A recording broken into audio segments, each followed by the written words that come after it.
नगरसेवक मोदयांनी जे आणलाय त्या मोर्चामध्ये जे महिला इथे आले कामधंदे सोडून, मला वाईट वाटतं की मला कामधंदे सोडून सर इथे यावं लागते. तरी असो मी तुमची माफी मागतो. जे काही लेटपणा याच्यामध्ये होतोय तो काही आम्ही करत नाहीये. जसं तुम्ही मिलिंद भाऊंना मतदान केलं तसंच मलाही मतदान केलंय. जसं मिलिंद भाऊला तुम्हाला सांगितलं की तुमच्या घर नावावर करून देईन, तसं मी सुद्धा तुम्हाला सांगलाय तुमच्या घर नावावर करून देईन. जसा मोठ्या भावाने शब्द दिला तसा लहान भावना मी तुम्हाला दिलाय. त्याला सर्व माहिती आहे. आता कसं आहे ते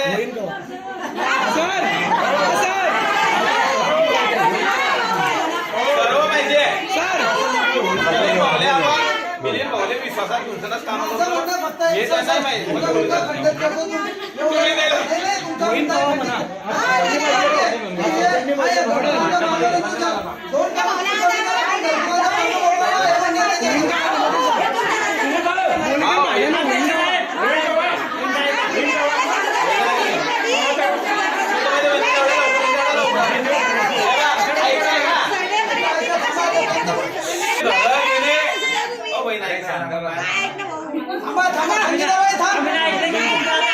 नगरपालिका कुठेही तुमच्या कामामध्ये समाधान करत नाहीये.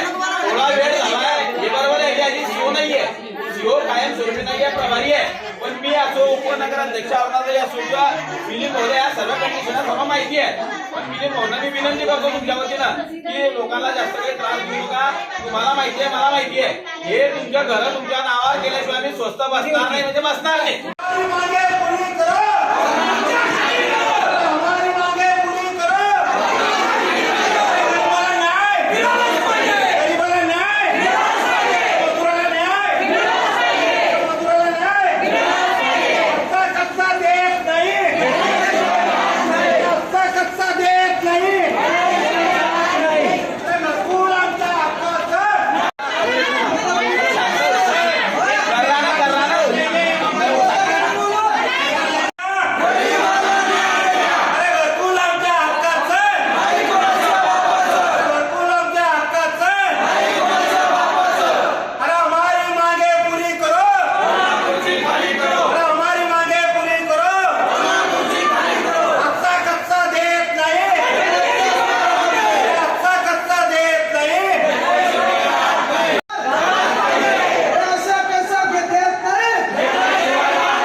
भाऊ, आज तुम्ही मोर्चा आणला होता या ठिकाणी, काय सांगाल तुम्ही? आज शिवसेना पक्षाच्या वतीने सन्माननीय नगरसेविका मालाताई मेढे असतील, आमचे मित्र कामगार नेते मिलिंद भाऊ मेढे असतील, आमच्या गटनेत्या तुळसाताई महाजन असतील, अशफाक शहा असतील, विनोद घोटे असतील, त्याचप्रमाणे सर्व सन्माननीय शिवसेनेचे जे पदाधिकारी यांच्या माध्यमातून गेल्या अनेक वर्षापासून सिद्धेश्वर नगरवासियांची जी मागणी आहे त्या मागणीच्या संदर्भामध्ये शिवसेना पक्षाच्या वतीने मोर्चाचं आयोजन करण्यात आलेलं होतं.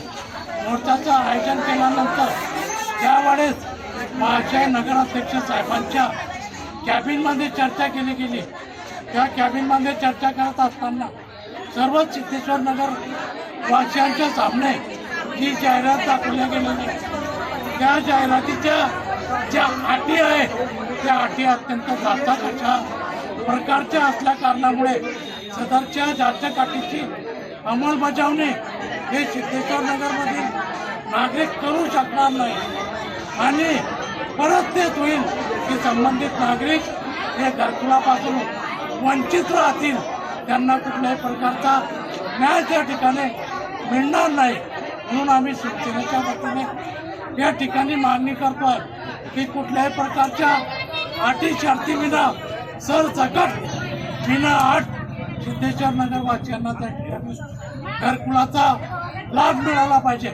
संबंधित सिद्धेश्वर नगर वासी असतील किंवा गावातले जे काही अतिक्रमणधारक असतील त्यांना कुठल्याही अटी शर्ती विना घरकुलाचा लाभ दिला गेला पाहिजे. घरकुलाचा लाभ जर दिला गेला नाही तर 30 तारखेला आमचे नेते मिलिंद भाऊ असतील, मालाताई असतील किंवा आम्ही सर्वच असून शिवसेनेच्या वतीने मोठ्या प्रमाणामध्ये या ठिकाणी आमरण उपोषण केलं जाईल आणि उपोषणाच्या माध्यमातून गैरप्रकार घडल्यास त्यांना ही नगरपालिका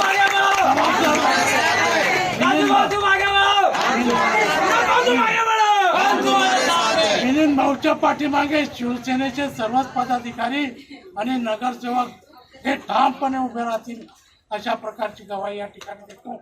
आणि सिद्धेश्वर नगर वासियांना जोपर्यंत न्याय मिळणार नाही तोपर्यंत शिवसेना स्वस्थ नसणार अशा प्रकारचं अभिवचन देखील सिद्धेश्वर नगर वासियांना आणि गावातील सर्वच अतिक्रमणधारकांना देतो. जय हिंद, जय महाराष्ट्र. मग आज तुम्ही खूप मोठा मोर्चा या ठिकाणी आणलेला होता, काय सांगाल? आज आम्ही शिवसेना पक्षाच्या वतीनं वरंगाव नगरपालिकेच्यावर एक मोर्चाचं आयोजन केलं होतं. त्या मोर्चाच्या ठिकाणी माझ्या पत्नी माला मेढे असतील, आमच्या सहकारी नगरसेवक तृप्ताताई महाजन असतील, आमचे सहकारी नगरसेवक राजेंद्र चौधरी असतील, राजू भाऊ असतील, अशफाक शाह आहे, विनोद झोपे आहे, इरफान सय्यद आहे, इरफान खाटिक होते, सर्व तमाम सिद्धेश्वर नगर येथील सर्व तिथले नागरिक, संगनगर येथील नागरिक, महात्मा गांधी विद्यालयाच्या सर्व जे घरकुलापासून पात्र राहिलेले आहेत ते सर्व नागरिक. मी 6 महिने वरंगावच्या नगरपालिकेच्या निवडणुकीला झाले. प्रामुख्याने प्रचार करत असताना माझा मुद्दाच होता किंवा सिद्धेश्वर नगरच्या लोकांना तुम्हाला घरकुलासाठी न्याय मिळवून देईल. सर्वात प्राधान्याने तुमचा मुद्दा जर असेल तर घरकुलांचा असेल. वरंगावच्या विकासामध्ये आमचं दुमत नाही. वरंगावचा विकास झालाच पाहिजे. रस्ते, गटारी असेल, पाण्याची व्यवस्था असेल, या मूलभूत सुविधा नागरिकांना मिळायला पाहिजे. परंतु ह्या सर्व मिळत असताना माझी प्रमुख मागणी आहे की हे सर्व करत असताना त्या सिद्धेश्वर नगरच्या लोकांना अनेक 30-30, 40-40 वर्ष त्या नागरिकांना तिथं झाले. माझ्या घराच्या समोर संगनगर आहे. या महात्मा गांधीच्या समोर मी लहान असतानाच पाहतोय तिथं ते लोक 30-30, 40-40 वर्ष झाले होते त्या लोकांना तिथं राहून. आज आम्ही नगराध्यक्षांच्या दालनामध्ये एक मोर्चा नेला. तिथं आम्हाला एक जाहिरात दाखवण्यात आली किंवा आपण एक जाहिरात काढली. सर्वात पहिलं तर या वरंगाव नगरपालिकेचं दुर्दैव आहे की या नगरपालिकेला मुख्य अधिकारी कायमस्वरूपी नाही आहे. मुख्य अधिकारी कायमस्वरूपी नसल्या कारणामुळे आमच्या व्यथा आम्ही मांडायच्या कोणाकडे. आम्ही या सर्व घटनेचा निषेध करतो किंवा वरंगाव नगरपालिकेला कायमस्वरूपी मुख्य अधिकारी मिळाला पाहिजे जेणेकरून या गरिबांना न्याय मिळेल, गरिबांच्या अडीअडचणी ऐकून घेतील बुवा. तर मी 3 महिन्याआधी एक मोर्चा काढला होता वरंगाव नगर परिषदवरती. मला त्यावेळेस सुद्धा आश्वासन देण्यात आलं होतं की तात्काळ तुमच्या घरकुलांचा मार्ग मोकळा करू. 2015 मध्ये माझी मिसेस या वार्डाच्या नगरसेविका असताना तिथं मी एक दिवस उपोषणाला बसलो होतो. तेव्हाही मला असंच आश्वासन दिलं होतं. मी नेहमी नगरपालिकेमध्ये आलो तर सर्वात पहिला मुद्दा जर माझा राहत असेल तर तुमच्या घरकुलाचा मुद्दा राहतो किंवा त्या लोकांना न्याय मिळेल का नाही मिळेल, कधी न्याय मिळेल त्यांना. आता आपण तुम्ही पाहिलं असेल, तुम्ही स्वतः तिथं होते, त्यांनी एक जाहिरात दाखवली किंवा हे मी जाहिरात काढली. त्या जाहिरातीमध्ये सर्वात महत्वाचा मुद्दा ती जाहिरातच अतिशय चुकीच्या पद्धतीने काढली गेली आहे.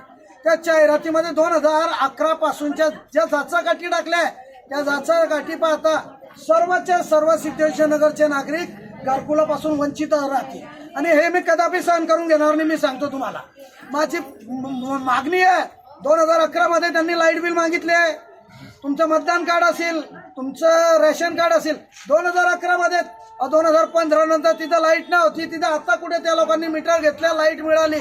आता कुठे त्यांना हळूहळू मूलभूत सुविधा मिळायला लागल्या. माझी फक्त एकच मागणी आहे माननीय नगराध्यक्षांना, कुठल्याही भूल थापांना आम्हाला खोटे आश्वासन देऊ नका. चुत्या बनवण्याचे कार्यक्रम सोडा. फक्त या लोकांना प्रामाणिकपणे सांगतो या सिद्धेश्वर नगर जे लोक जे शासनाची अतिक्रमित जागा आहे तिचा डीपीआर तयार करा, तिची मोजणी शीट तयार करा आणि मान्य जिल्हा सभागृहाची मान्यता घ्या आणि मान्य जिल्हा अधिकाऱ्याकडे याचा प्रस्ताव पाठवा. हा प्रस्ताव मंजूर झाल्यानंतर सर्वात पहिले जर घरकुलांचा मार्ग त्यांचा मोकळा केव्हा होईल मी तुम्हाला सांगतो, जेव्हा त्यांच्या घरं त्यांच्या नावावर होतील, त्यांच्या स्वतःच्या नावाचा उतारा निघेल खऱ्या अर्थाने, तेव्हा त्या घरकुलासाठी पात्र होतील. आणि तीच माझी मागणी आहे. 30 तारखेला जर या 7 दिवसाचा कालावधी आहे त्यांच्याजवळ, 7 दिवसाच्या कालावधीमध्ये ह्या गोष्टीची जर पूर्तता त्यांनी नाही केली तर मी, माझी पत्नी आणि सर्व शिवसेनाचे सहकारी, माझे सहकारी नगरसेवक आणि सर्व नागरिक ज्यांना इच्छा असेल माझ्यासोबत उपोषणाला बसायची, ते उपोषणाला नगरपालिकेच्या गेट प्रांगणाच्या समोर आपण उपोषणाला बसणार आहे. ही माझी भूमिका ठाम आहे. जर यांनी घरकुलाचा मार्ग तुमचा मोकळा नाही झाला तर मी नगरपालिकेच्या समोर उपोषणाला बसेल आणि ही माझी भूमिका. आणि उपोषणाच्या कालावधीमध्ये कुठलाही अनुचित प्रकार घडला याला सर्वस्वी जबाबदार नगराध्यक्ष व मुख्य अधिकारी हे सर्वस्वी जबाबदार राहतील एवढं आश्वासन देतो.